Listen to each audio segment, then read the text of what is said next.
નમસ્કાર મિત્રો,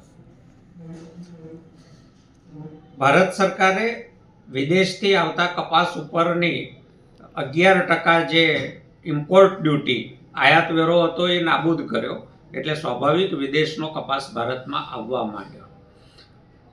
ભારતના ખેડૂતોને એનાથી કોઈ ફાયદો થયો નથી. વેપારીઓને કદાચ ફાયદો થયો છે. એટલા માટે વેપારી સંગઠનો હવે એવું કહે છે કે એ જે આયાત વેરાની મુક્તિ 31 ડિસેમ્બર સુધી હતી એની મુદત લંબાવો. ભારત વિદેશી ખેત ઉત્પાદનોની આયાત વધારી રહ્યું છે, જ્યારે ભારતની પોતાની નિકાસ છે એના જે આંકડા જાહેર થયા વેપાર મંત્રાલય દ્વારા એ ઘણા ચિંતાજનક છે. ભારત સરકાર કહે છે કે જીડીપી 8.2%ના દરે વધ્યો છે. એમાં પણ ખેતીનો જીડીપી ઘટતો જાય છે, એ પણ ભારત સરકાર પોતે કહે છે. આ આંકડાઓને પાછું IMF છે એ ખોટા કહે છે, ભરોસાપાત્ર નથી કહેતું.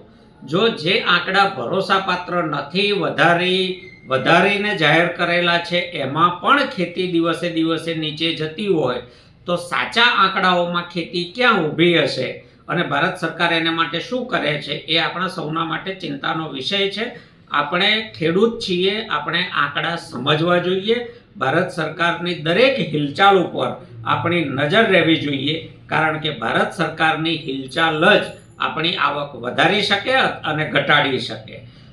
હમણાં જે તાજા આંકડા આવ્યા છે એ પ્રમાણે ભારતમાંથી જે ચોખાની નિકાસ થતી હતી જુદા જુદા દેશોમાં, અને એમાં તો ખાસ અમેરિકામાં, તો જે બાસમતી ચોખા ભારતમાંથી અમેરિકામાં 2024-25ના વર્ષમાં 337.1 મિલિયન ટન નિકાસ થયા હતા. એ 2025-26ના ઓક્ટોબર સુધીમાં માત્ર 177.41 મિલિયન ટન જ નિકાસ થયા છે. એટલે કે ભારતમાંથી અમેરિકા જતા બાસમતી ચોખાની નિકાસમાં ધરખમ ઘટાડો થયો છે. આ ભારત સરકારના આંકડા કહે છે. માત્ર અમેરિકામાં નહીં, જે મુખ્ય દેશો છે ભારતમાંથી બાસમતી ચોખા ખરીદે છે એમાં પહેલા નંબરે સાઉદી અરેબિયામાં 2024-25માં 1203.67 મિલિયન ટન ચોખાની નિકાસ થઈ હતી ભારતમાંથી. 2025-26માં ઘટીને એ લગભગ અડધાથી ઓછી થઈ ગઈ છે, માત્ર 533.6 મિલિયન ટન થઈ છે. ઈરાકમાં 2024-25માં 850.08 મિલિયન ટનની નિકાસ થઈ હતી. એ 2025-26ના ઓક્ટોબર સુધીમાં માત્ર 382.7 મિલિયન ટન થઈ છે. યુએઈમાં 364.55 મિલિયન ટન હતી, એ 180.17 મિલિયન ટન થઈ છે. દિવસે દિવસે દરેક દેશમાં થતી નિકાસ ભારત સરકારની બાસમતી ચોખાની ઘટતી જાય છે. બાસમતી સિવાયના જે ચોખા છે એમાં પણ આવી જ પરિસ્થિતિ છે. બેનિનમાં 24-25માં 1025.38 મિલિયન ટનની નિકાસ થઈ હતી.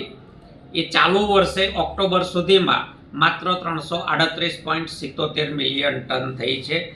દેશવાર બધા જ આંકડા ઘટાડા તરફ જઈ રહ્યા છે. બાસમતી ચોખા જે 2024-25માં 5944.49 મિલિયન ટન ભારતમાંથી નિકાસ થયા હતા, એ ચાલુ વર્ષે 2025-26માં ઓક્ટોબર સુધીમાં બરાબર અડધા જ થયા છે, 3138.01 મિલિયન ટન. આની સીધી અસર એ પડે છે કે ભારતના ખેડૂતોને જેમ જેમ નિકાસ ઘટતી જાય એમ બજારમાં મળતા ભાવોમાં ઘટાડો થાય છે. ભારત સરકારની નિકાસ નહીં કરી શકવાની આવડત અને દુનિયા સાથેના સંબંધોની સીધી આવક તમારા ને મારા ખેત ઉત્પાદન ઉપર પડે છે કે દરેક પ્રકારના ખેત ઉત્પાદનો હોઈ શકે છે. જ્યારથી ટ્રમ્પે જાહેરાતો કરવા માંડી, 50% ટેરિફ લગાવ્યો 27 ઓગસ્ટના રોજ, ત્યારથી ભારતની અમેરિકામાં થતી નિકાસ દિવસે દિવસે ઘટી રહી છે અને અમેરિકાથી ભારતમાં થતી નિકાસ દિવસે દિવસે વધી રહી છે. ભારત અને અમેરિકા વચ્ચે વેપારની જે પુરાંત હતી એ સંકોચાઈ રહી છે. ટ્રમ્પ એના દેશ માટે લાભકારી સાબિત થયા છે. ભારત સરકાર પોતાના દેશના ખેડૂતો માટે એટલી લાભકારક સાબિત થઈ શકતી નથી, અથવા સાદી ભાષામાં કહીએ તો ટ્રમ્પની સામે ટક્કર લઈ શકતી નથી. અત્યારે અમેરિકાનું ડેલિગેશન 2 દિવસની વાટાઘાટો માટે વેપાર કરવા માટે દિલ્હીમાં છે. એમાં જો સરખી ટક્કર નહીં લેવાય તો હજી આ ઘટતું જશે. જે તાજા આંકડા જાહેર થયા છે એ પ્રમાણે ભારતની વેપાર પુરાંત એપ્રિલ મહિનામાં એપ્રિલ 2025માં $3.17 બિલિયન હતી.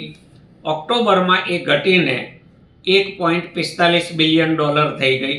એટલે એક જ મહિનામાં $1.72 બિલિયન જે વેપાર પુરાંત હતી એમાં ઘટાડો થઈ ગયો છે. એવી જ રીતે ભારતની નિકાસ ઓગસ્ટ મહિનામાં $6.86 બિલિયન હતી, તો ઓક્ટોબરમાં એ ઘટીને નિકાસ $6.30 બિલિયન થઈ ગઈ. એટલે કે $630 કરોડ ભારતથી થતી નિકાસોમાં ઘટાડો થઈ ગયો છે. જેમ જેમ ભારતથી થતી નિકાસોમાં ઘટાડો થાય છે, અમેરિકાથી થતી આયાતોમાં વધારો થાય છે, એમ જે ભારત સરકારની વેપાર પુરાંત હતી એ દિવસે દિવસે સંકોચાતી જાય છે. નિકાસ ઘટે છે એની સાથે સાથે ભારતના ખેડૂતોની આવક ઘટે છે.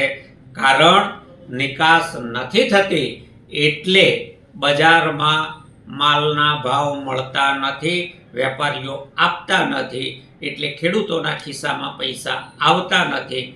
ભારત સરકારની આયાત અને નિકાસની નીતિ આપણા ખેતી અને ખેતર સાથે સીધી જોડાયેલી છે. એટલે આંકડાઓની બાબતમાં આપણે સાવધાન રહેવું જોઈએ. કોઈના ભાષણોમાં ભરોસો ન કરશો. સરકાર અધિકૃત રીતે જે આંકડા જાહેર કરે છે એ આંકડા પોતે ચીસો પાડીને કહી રહ્યા છે કે ભારતની ખેતી દિવસે દિવસે ખોટમાં જઈ રહી છે. ખેતીનો વિકાસ દર ઘટી રહ્યો છે, કારણ કે ભારત સરકારની નિકાસ કરવાની આવડત હવે બચી નથી. દુનિયાના દેશો સાથેના સંબંધો દિવસે દિવસે ખરાબ થઈ રહ્યા છે. એવી સ્થિતિમાં ખેતી અને ખેડૂતનું ભવિષ્ય જોખમમાં છે જ્યાં સુધી આ સરકાર છે. અમેરિકા સાથેની આપણી વેપાર પુરાંત છે એ પણ દિવસે દિવસે ઘટી રહી છે.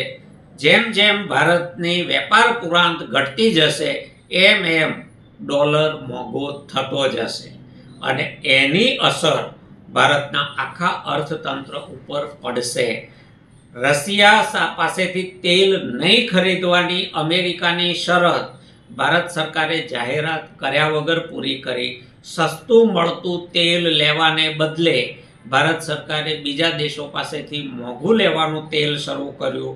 છતાં પણ અમેરિકા આજે પણ આપણા ઉપર દાદાગીરી કરી રહ્યું છે.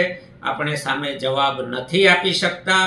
એની સીધી અસર તમારા અને મારા ખિસ્સા ઉપર પડે છે.